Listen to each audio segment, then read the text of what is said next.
तो ये NS-12 English का सिलेबस है जो इस साल कुछ चैप्टर यहाँ पे कट किए गए हैं और कुछ चैप्टरों को ऐड कर दिया गया है। तो कौन से चैप्टर कट किए गए हैं, कौन से चैप्टर ऐड किए गए हैं और किस चैप्टर में से कितने मार्क्स का बनने वाला है, उसके बारे में हम कंप्लीट डिस्कस करने वाले हैं। तो देखिए, जो आपका यहाँ पे टेक्स्ट, कोरस और पोइट्री जो तीनों सेक्शन रहेंगे हमारे पास, वहाँ पर हमारे पास जो चैप्टर 1 है, यहाँ पर जो ये चैप्टर यहाँ पे दिए गए हैं, chapter 1, chapter 2, chapter 3, chapter 4, chapter 5, chapter 11, chapter 15, 19, 20, 22 और 25, ये चैप्टर आपके बिल्कुल ही कट हो चुके हैं।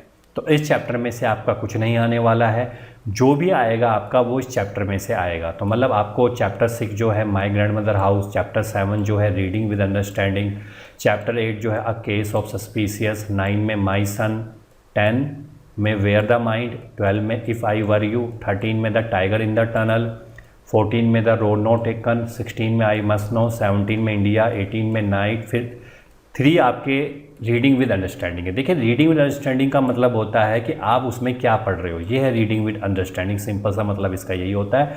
आपको पैसेज दिया जाएगा और उसके बिहाफ पे आपको MCQ क्वेश्चन दे दिए जाएंगे।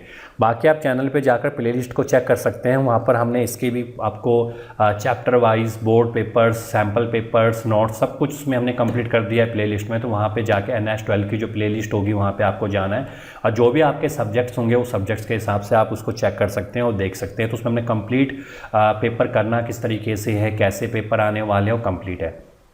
तो जो ये सेक्शन है, ये सेक्शन तो केवल और केवल हमारा है रीडिंग सेक्शन, लेकिन आपके पास एक ग्रामर का पार्ट भी आएगा। तो इसके लिए ही हमने एक इंग्लिश ग्रामर की पूरी प्लेलिस्ट बनाई हुई है, जिसको आप जाके चेक कर सकते हैं।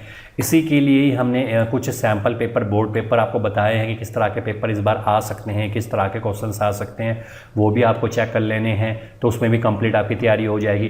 फिर आपके पास रिपोर्ट आती है, नोटिस आता है, एडवर्टाइजिंग रहती है, लेटर आती है, एसे आता है। तो ये भी कंप्लीट आपका कम से कम 30 से 35 मार्क्स के ये भी रहते ही रहते हैं। तो आप समझ सकते हैं कि 30 से 35 मार्क्स ये रहे और बाकी के आपके इसमें से भी जो बाकी पेंडिंग कुछ मार्क्स बचते हैं वो इसमें से आपके रह जाते हैं। तो ये है आपका कंप्लीट इंग्लिश का सिलेबस। तो पेपर फिल्टर हो गया, बस आपको यही करना है और आप अच्छे नंबरों से इस बार पास हो जाएंगे।